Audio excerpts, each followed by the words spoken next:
Hey guys, I will show you how to fix this problem on Windows 11 operating system. In the first step, just select search bar and type here CMD, then right click here, select run as administrator and then select as. Once we are here, we need to execute some commands to fix this problem.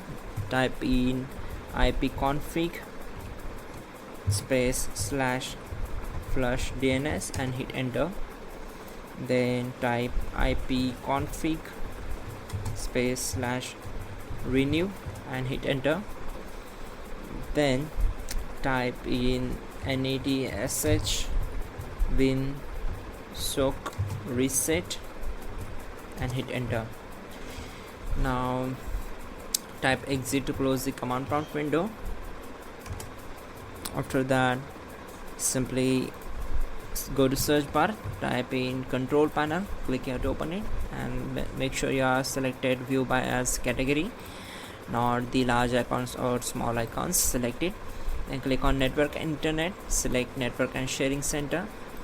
On this window, select change adapter settings, and as per your particular internet connection, we need to right click on it, select properties, then select internet protocol version 4 and select properties. On this window, make sure you have to select use the following DNS server addresses. Select it, and from preferred DNS server you need to type in 8. You have to press simply dot 8.8.8 and press tab button, then 8.8.4.4. now click on OK and close all windows one by one.